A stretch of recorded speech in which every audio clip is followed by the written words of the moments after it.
Hey guys, today I want to talk about something a little different. We have older Pokemon card sets, and this is like the Sun and Moon and XY era sets that are really becoming your last time chance to purchase these at reasonable price points. If you look at the pricing on, XY sets, Sun and Moon sets, as of recently, a lot of them have been going up steadily.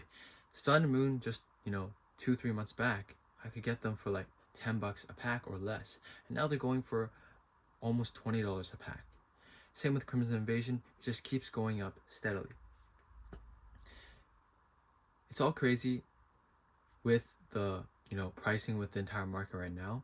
And I've also been super, you know, uh, I've also been super proactive with buying, other loose packs that are at great deals right now, like such as, all the Journey Together, Prismatic, Surging, sets like that. But particularly, I also still want to have a heavy focus on these older sets that people consider duds. And they're just not the most hype sets. When you think of Sun and Moon, you think of, you know, you think of your team ups, your Cosmic Eclipse, Unified Minds, Hidden Fates, all the big winners in the expansion. Sword and Shield, you got Evolving Skies, and all every expansion has their winners. Uh, XY has the Flashfire evolutions, but right now the slept on sets, yeah, Steam Siege, Sun and Moon, Crimson Invasion that everyone was throwing, you could get for like $3-4 a pack. Just a few years back because no one wanted them at all, and now they're just steadily climbing because as they get older, it becomes less about the value of the cards inside. Still in Steam Siege, you will definitely lose your money. Like the most expensive card is like $70, and the booster box is like 2,000. But the collectability just becomes more and more rare for these sets. So especially if you're able to get a sealed booster box, the chance is slipping away. But even not sealed boxes, packs. I'm buying packs. I picked up a ton of these packs, loose Sun and Moon packs, a ton of them. Loose Sun and Moon packs, and a lot of loose Steam Siege packs as well, because these sets, the opportunity is slipping away soon. These sets are what people never wanted, and yet we see them time and time again, they keep going up. Things that everyone was just dumping because Pokemon couldn't get rid of them.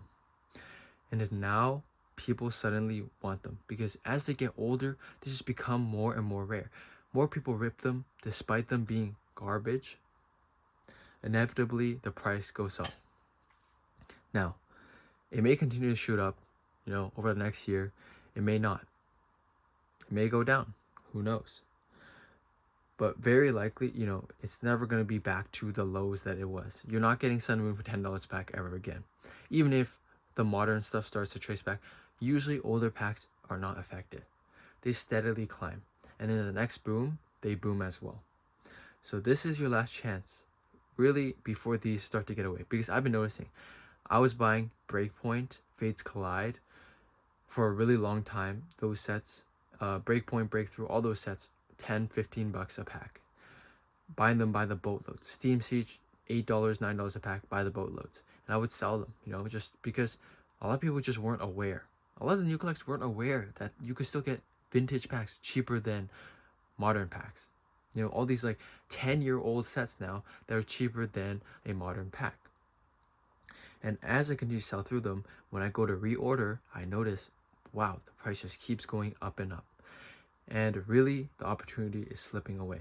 If you've ever thought, of wanting to own these older sets, or if you've ever thought that they'd be a good investment, this is really a call to action. It's really going to be worth it in the long run. No matter, how trash the set is, in the long run, it's still a piece of history. It's nostalgic. It's something that, in 10-15 years, someone's gonna want to rip. Someone's gonna want to have as a collectible. Someone wants to keep the box, even though the cards inside may not at this time be the most favorable. Sealed still holds some kind of special value. People love to display sealed. It makes it all the much better if the set has really strong cards. But still, you will see that a lot of these ETBs, these booster boxes, these packs, they end up pretty much the same. In the long run, all of it ends up the same. They all reach the hundreds, the thousands, maybe even eventually the 10,000s as they age. And really, we've been saved a lot right now. It's a really gracious period because you can buy these packs and boxes still cheap, and they're so old, which means the time for them to grow to their true value has been greatly shrunk. If you were to buy Journey Together today, you might have to hold it for 10-15 years before you see true insane appreciation in value. Like, let's say, $5,000-$10,000 a box. But for these boxes, we really don't know how much longer before they reach their peak, a really high point, above 5,000, 10,000 a box. Could be never, could be in 5 years, could be within the next 2-3 years. But the point is, it's just how it goes. As boxes age, they become more rare, become more valuable, more collectible. People realize, oh shoot, they messed up. Usually, when people all hate something, it's a good reason to buy it, especially when it's dirt cheap. And they say, history doesn't repeat itself, but it rhymes. And this is, I think, a great calling to everything else. I do say, when you invest, there's no point to buy, all the random junk.